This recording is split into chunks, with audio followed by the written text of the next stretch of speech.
Welcome to Menopause, Marriage and Motherhood, a podcast that's all about changing the way we view midlife and bringing the conversation about menopause out into the open. Each week we share stories, experiences and inspiration. We talk to experts on how to best navigate this time of life and find out how other people have not only survived but thrived through this time. I'm your host, Karen O'Connor. Hello and welcome to today's episode. I'm here with Jamie O'Connor, who is my eldest son. Hello, Jamie. Hello, Mum. And Jamie is a bit of a history buff. He's been well into history for pretty much his whole life, starting with walking with dinosaurs and then moving on to people after that.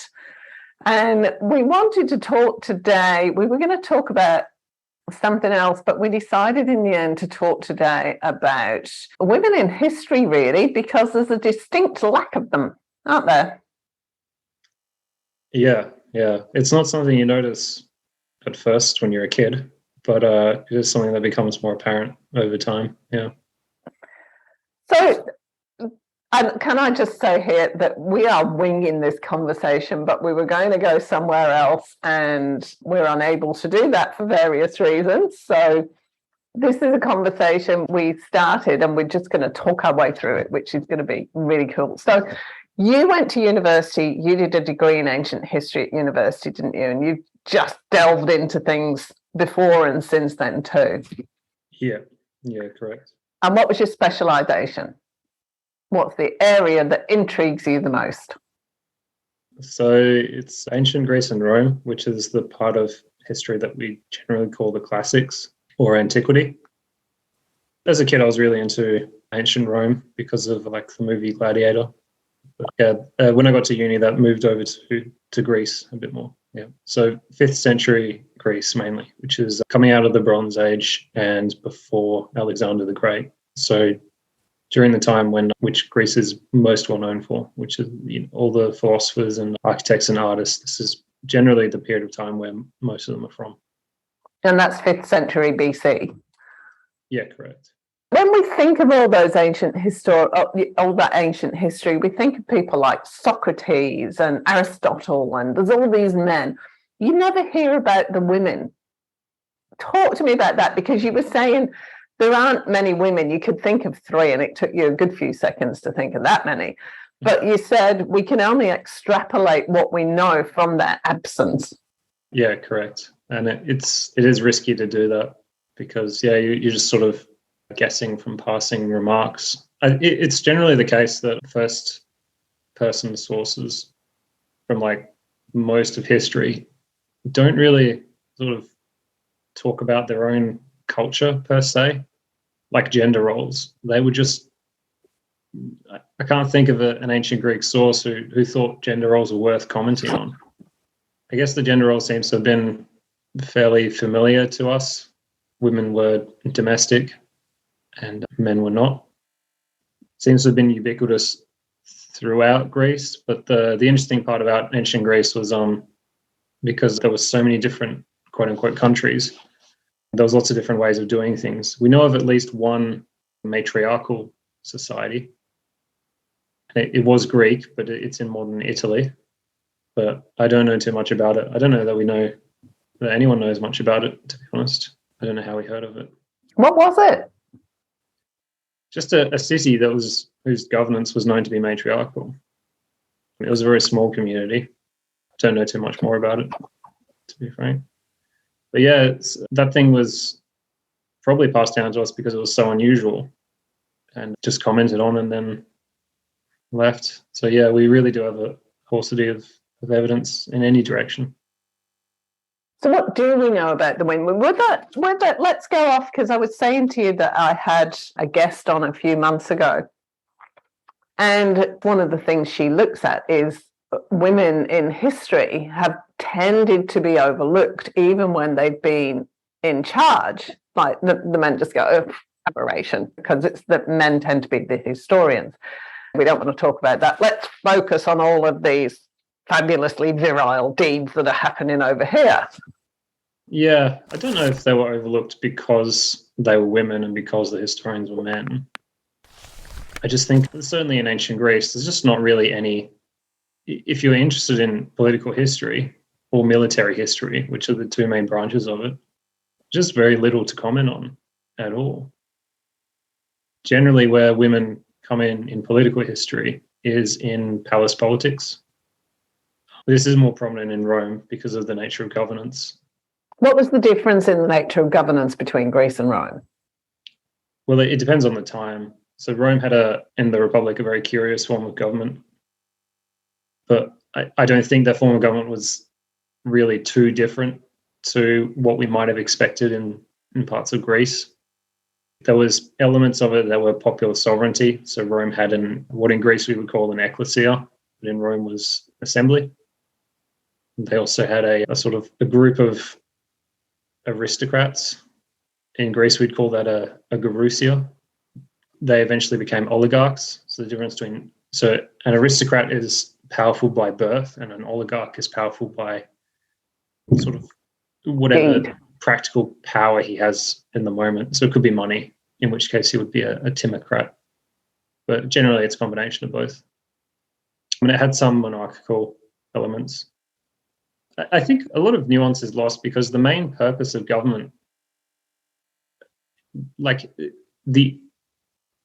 in the transition from being prehistorical to historical, humans invented government, and the purpose of it was to prevent organized violence, not within the country, but from another, because there was a lot of scarcity in the world. And you could either go out and gather resources yourself, which were you were very close to death, much closer than we live today throughout their lives. And basically a band of people could sort of group together and then take the resources of another band of people. And that was a very real threat. In the Odyssey, for instance, Odysseus arrives at Pylos to King Nestor's court, and everybody says, "Oh, who's this? Is he a pirate?" And Odysseus says, no, I'm not a pirate, because piracy was very common and it was a very respected thing. And then someone else goes, "Are you a merchant of some kind?" And Odysseus goes, "How dare you? Those are fighting words." So organized violence was very common. And that was the purpose of government, which I think is why it was almost never had a place for female voices. As cities became bigger, which was not inevitable, but it did happen over time, the main threat of violence, or an equally deserving source of violence, was within the city, from the distribution of resources among the people there. And so again, it's a male thing. And I think it's organized fairly, or it has resulted fairly organically. So the role of women there's been a religious part of it. So a lot of the leading gods in ancient Greece and Rome were female. Certain religious roles were reserved for females. You can see that just sort of, it seems to be an association with the more productive tasks that people do, as opposed to the destructive tasks. And priestesses were often women, often compelled to be virgins. I can think of in two circumstances. One is the Vestal virgins of the Temple of Vesta in Rome, and another is the priestess of Hera at Argos. So both of them had like a kind of chronological role. So the priestess of Argos was actually a way of dating years. So there's a point in the Peloponnesian War where Thucydides, the historian, says such and such event happened in the 26th year of the priestessship of so-and-so of Argos of Hera at Argos. So yeah, I think that'd be the first one that comes to mind. And I skipped palace politics actually. So after Augustus became emperor of Rome and he sort of instituted a new system of government, he was very capable and very good at what he did, but he found controlling his family to be quite difficult. He exiled his daughter and his granddaughter to the Black Sea because they were having a lot of sex with a lot of people, to put it bluntly, including the poet Ovid, who wrote the Ars Amatoria, which is a famous Latin love poem, probably about the things he did to Augustus's granddaughter, which doesn't bear thinking about. There was also the wife of Claudius, I want to say, who attempted to poison him to make sure that her son Nero was made emperor. I believe that's how it went. She was called Agrippina. Yeah, so that kind of role. In ancient Greece, in the Peloponnesian War, there were certain instances where power was concentrated enough in one person for that to have been a factor. So Athens was the most powerful state in ancient Greece, and there was a period of time where it was led by a certain man who was very popular and remained popular for a long period of time. It's not a monarchy, but he was like the John Howard, I guess. And he divorced his wife to be with a prostitute called Aspasia. I mean, I call her a prostitute. She was actually hetera, which is like a I don't know, like a geisha, I guess. Courtesan? Would it be more Courtesan? Yeah, she was a courtesan.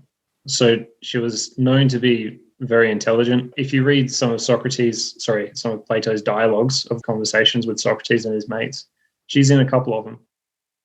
So she was apparently very clever, very good looking. And yeah, there was a bit of tongue wagging because when Athens eventually went to war with Sparta, a common rumor going around was that the reason the war had begun was because it was that Aspasia was a madam and some of her girls had been sort of kidnapped by some Spartans from Corinth, and she wanted them back. So she made Pericles go to war. Because the reason that Pericles gave ostensibly was that they should concede nothing in certain negotiations over tensions between Athens and Sparta and Thebes and Corinth. And mainly there was this decree that said that a certain city, Megara, was not allowed to trade with Athens. And apparently the Athenian public didn't really find it convincing not to let it go. And they thought that the reason Pericles was motivated so strongly was because of some connection to do with Aspasia. So yeah, Pericles had a son by Aspasia who was also called Pericles and who later had a minor role in Athenian politics. But Pericles' political fortunes ended pretty abruptly and he died within a couple of years of that incident. He got the plague. An incident which I thought of when you first mentioned this topic is ancient Greek society there was a lot of machismo. It was very dangerous, basically. There was a lot of threat of personal violence. More than today. Not necessarily that you'd walk around your daily life worrying you would get stabbed, but there was a lot. And among the political elites, positions were usually quite tenuous. So a person had to be perceived to be commanding respect. A violation of someone's respect was taken very seriously. So there was a certain incident where, so the way Sparta was run was it had two kings and it had a council of elders and it had a assembly. Oh, it sounds a lot like Rome, doesn't it, actually? God, I hadn't thought of that. Anyway, these two kings were not very powerful at all. And in the period we're talking about, one of them was actually exiled from Sparta, and he was worried that the Spartans would send people to kill him. So he built his house inside a temple complex so that his bed was inside the temple grounds, but the rest of the house was not. So that when he slept, the Spartans couldn't come and stab him. He was eventually recalled. But anyway, so the king's position was very sort of, I mean, Sparta's weird for all sorts of reasons. But anyway, there was an Athenian general who was exiled from Athens, so he fled to Sparta. And while he was in Sparta, he had an affair with the king's wife. And as this was discussed, apparently the king was at a party one day, and someone goes to him, "Your wife has had a baby." And he counts the months back, and he's like, in front of everyone, "It can't be mine." And yeah, so Alcibiades leaves town. he eventually makes it back to Athens, and he becomes very popular, basically the leading general at Athens. But the king of Sparta doesn't forgive and does not forget, and he is determined to crumble Athens into the ground. And again, people assume, like with the Pericles Aspasia thing, the Spartan king and his wife, that was the motive for a geopolitical decision.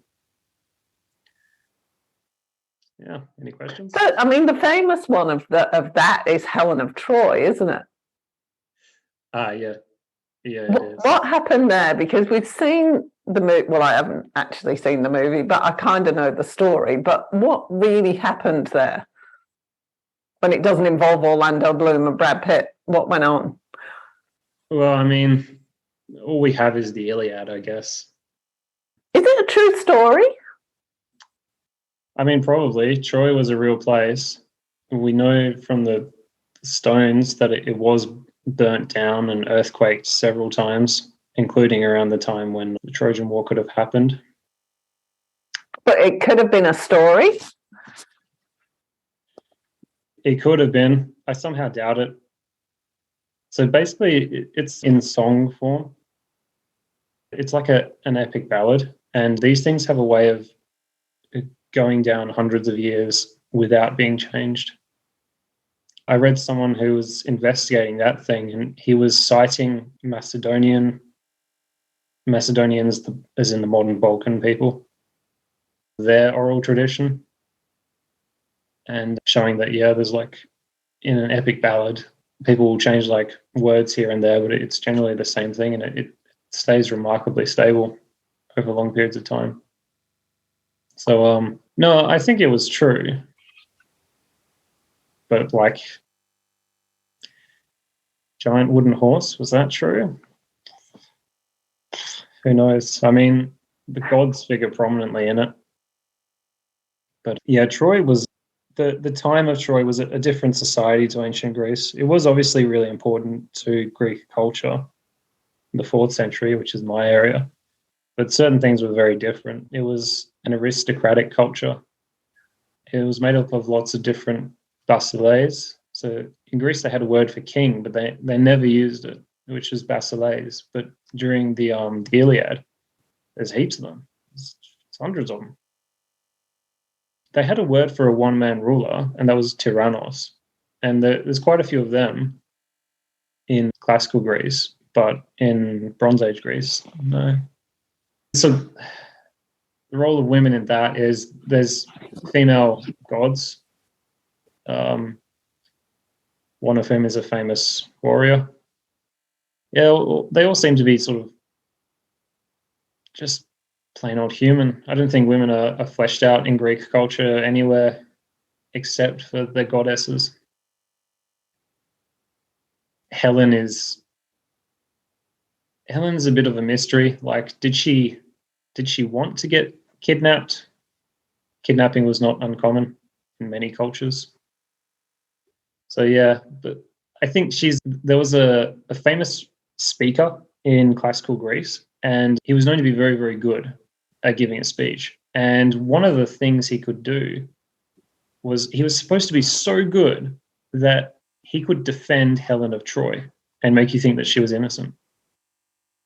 Which is interesting because the Greeks at the time, we know, thought that Helen of Troy was the one to blame for all of this, that she had run off with Paris. Why would she run off with him? Like you're saying, kidnap was common then. Talk to me about that. There seems to have been a lot of sort of, oh, can you please kidnap me? I hate this guy. And yeah, I mean, she was probably an aristocrat, so however much, she may not have had too much, her marriage was arranged. And I don't know, I think it's quite likely that she was given away in marriage at 16. You don't really know what you're doing. And then by the time you get to 26, maybe 30, you're a bit stronger, you're a bit more sure of yourself. And I don't know, some hot Turkish guy comes along, and you just jump on board. But yeah, we don't know. We don't know. I mean, the other role is in the Odyssey, which is Penelope. She's the good wife. And she's the queen, basically. So she's in charge of the kingdom while the king was away, which ended up being 20 years. A lot of men competed to remarry her for a long period of time. It was seen that she had her choice on who she married. It was also seen that there was an expectation that she needed to pick someone because there needed to be a king. But she was at free rein to determine how she did that, to get rid of people she didn't like, to do all sorts of things. The other one is Circe, who was a sorceress. Odysseus was on an island and Circe bewitched him and just kept him there because, well, I mean, he's semi-divine. It's probably a good catch. And if you've been on an island forever, like, anyone looks handsome, so... I think there's certain traditional roles, but I don't think there seems to have been much oppression. Moving on to classical Greece, in Athens was known to be a bit stricter about what women could do, so they had to have their hair covered in Athens. I didn't know that. Yeah, they did. Some men apparently didn't like them leaving the house as well, but I don't know too much more about it. Sparta was quite different. The women were expected to be athletically fit, just like the men. The women competed in athletic games naked, just like the men. There was also, so Sparta is a bit tricky because we don't really know how to separate the fact from the fiction, because Sparta was a legend in its own time and a lot of people didn't know how it worked, and so a lot of people probably made up stories about it. But Sparta was also probably, or not probably, I won't give a probability to it, possibly polyandrous, which is where one woman had multiple partners. She's only married to one person, but Sparta had a problem with the birth rate for a long time. Don't really know why. There are potentially economic reasons, but then they wouldn't create a need for polyandry, which implies fertility. The ostensible purpose of polyandry was so that the women could have more children, but it definitely never worked. So, but Spartan culture, what we do know about it, was really weird. So if the men there were all infertile and had a cuckold fetish, I don't think that's the wildest possibility, to be honest. So why was it weird? Talk to me about that. Oh, man, it would take days to go through all the bizarre eccentricities and just savagery of Spartan society. So they had a school system, which was awesome, but the school system was also, it was predominantly military. So you live in a mess, which is like about platoon size, so about 20 people, and you do everything with them for your entire life, from when you're 10 onwards. There's a couple of stories which I find less believable. So you were meant to go into the mountains and kill a wolf or something, and you were 14. You weren't allowed to sleep overnight with your wife for the first couple of years. A whole bunch of things. But on the whole, all of these anecdotes sort of leave a bit out, which you can infer, which is like the probably savage hazing culture that they had. So Sparta was basically constantly at war with a group of people that they conquered around 750 BC. So by the time that I studied, this war had been going on for 300 years, and they declared war on them every year so that it was legal to kill them. Spartan society was brutal. It was awful. So talk to me about the hazing. What was the hazing? Well, so I don't really know of any hazing, but like we know of a lot of rituals that Spartan recruits apparently had to go through. I believe I read somewhere that it was mandatory to kill a helot. A helot was one of the subjugated Spartan people. Spartan culture was just kind of messed up. But they were very good soldiers, and that's the thing. The security of your state, and by extension your household and your resources, was really determined by how well you and your comrades conducted organized violence. And while Spartan society was fantastically cruel, they were very good at being violent. And very early on, from like the 9th century BC, so what we call Sparta is actually one of 3 villages in the lower portion of Greece. And this little area, it's called Lacedaemon, eventually took direct control over 2 large areas called Laconia and Messenia. And the people in that were all different types of slaves. The population of the whole area was several 100,000, maybe even up to 1 million. But the number of actual Spartan citizens at the time of the Persian Wars, which is the start of classical Greece, was probably like 20,000. So this was a brutal hierarchy. If you were a Spartan citizen, there was a lot of sort of nominal equality, but what you had to go through to access that in terms of military training and the number of people who were denied access to similar equality means that it's like I almost said something controversial.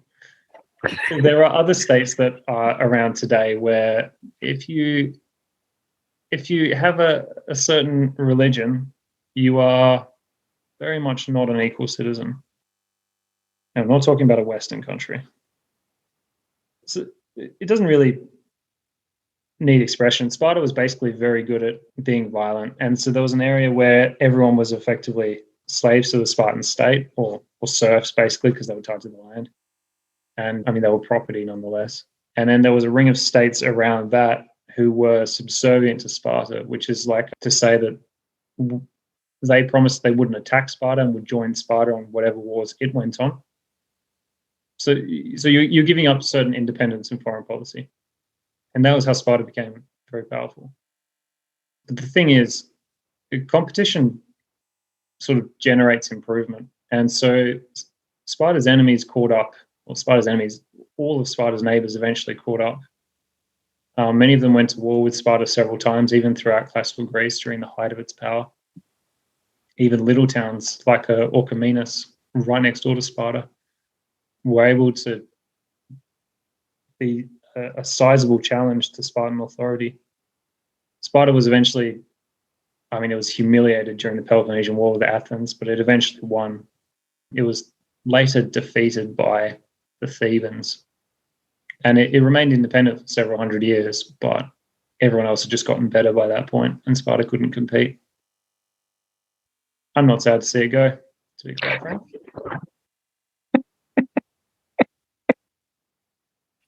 Yeah, but I wish I could say more about the role of women, but I think generally just wives and priestesses seems to have been most of it. You were saying earlier on about in Roman culture, the women had more power around the palace in the background. Why was that? Because there were more palaces. Rome had an imperial family. That's why we know about the palace politics. But also some of the historians that we've gotten stuff down from were just into the gossip. There was a Roman culture, or Roman traditional values were very it kind of makes me think of like colonial, I guess. Like the man had power of life and death for his wife legally well into the Republic. I mean, cultures that have a long history of being subject to external violence are always hyper masculine, because that's what's required to survive. Rome was obviously a more violent state than most. That's why it became so powerful. You can say, it's because of its government, or it's because of... No, it's because Rome could wage war better than anyone else. And partly that must descend from the indoctrination of masculine values. When we get into the emperors, if there was an emperor that people didn't like, a very common slander was to say, he's controlled by the women, because Imperial Rome was a ghost of what it had been during the Republic. But, that kind of attack still, that hits. which would suggest that the women actually had no power at all, if that was the case. If it was a slander that to take advice, if you were being ruled by the women, then any man who did not completely subjugate his wife was open to that ridicule. I mean, your opinion on this is as good as mine because we just don't know. We can't conduct a census or anything. Yeah, it would be fair to say that they had little to no power. Maybe the life of the average woman was even objectively terrible. Look, I think there is a power imbalance, but I don't think it's necessarily productive to view it as men versus women. Ancient societies are just examples of societies, and like all societies, there's a differentiation between people based on power. And it's not always logical why they have power. It might just be the way they look. It could be how much money they have. It could be their reputation for being persuasive or aggressive. It could be all sorts of things, but people are differentiated based on power, and all societies are based on exploiting those with less power by those with more power to generate some kind of profit, not necessarily commercial, but productive. So it wasn't just an exploitation by men of women. There were many different categories of both men and women, and they all exploited each other. A massive group of women in ancient Rome that we hear very little about would be slaves. I don't know what proportion of Rome was slaves and at what time, but probably, let's say at the height of the empire, maybe 5 to 10% of the entire Roman Empire were female slaves. We don't know anything about their culture that they had. Many of them were probably menial workers, wet nurses. They, less savory tasks. So they probably had some really interesting culture that we just won't know about because they never wrote it down. Even if they did write it down, it wouldn't have survived through the filter of the Middle Ages to get to us. Yeah, it's just a lot we don't know. Sorry to say. When you were playing Rome Total War, that was all men, wasn't it? Were there any women in that game? Yeah, so women were known to fight in Germanic armies.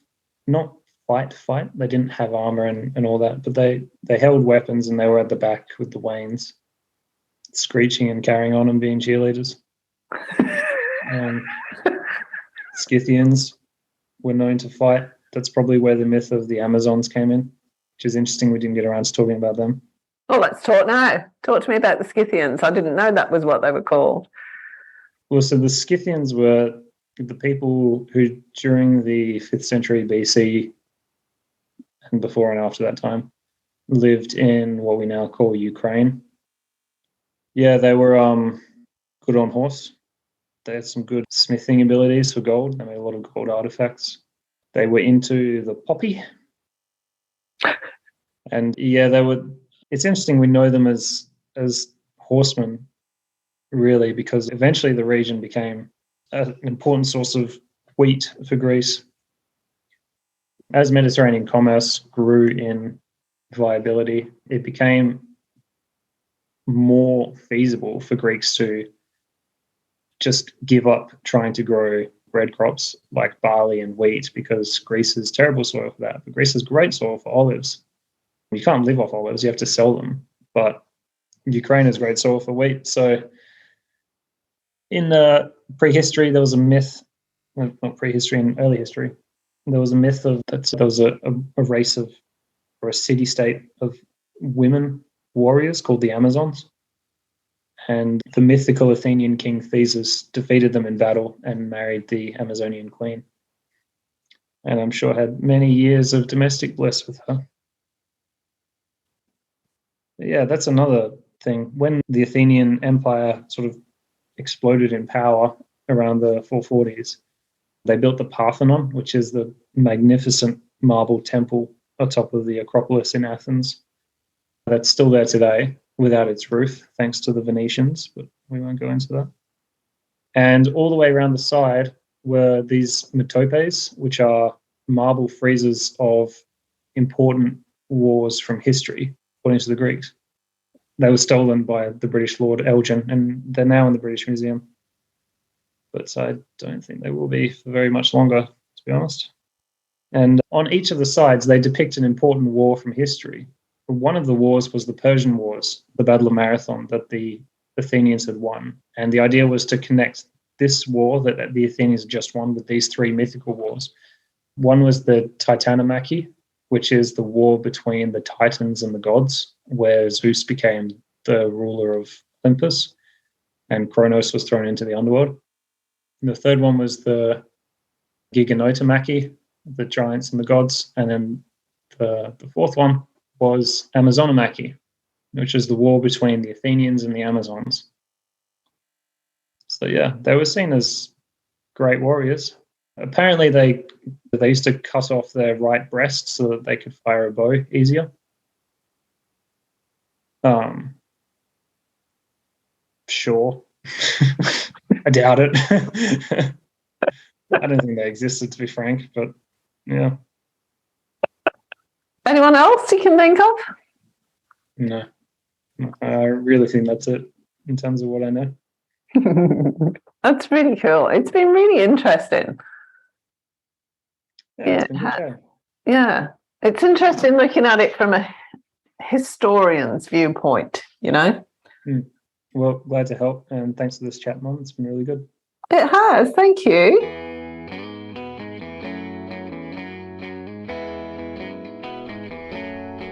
Thanks for joining us this week on Menopause, Marriage and Motherhood. Make sure you subscribe to the show on your favourite player, and while you're at it, we'd love you to leave us a rating on iTunes, or if you'd simply tell a friend about the show, that would be amazing too.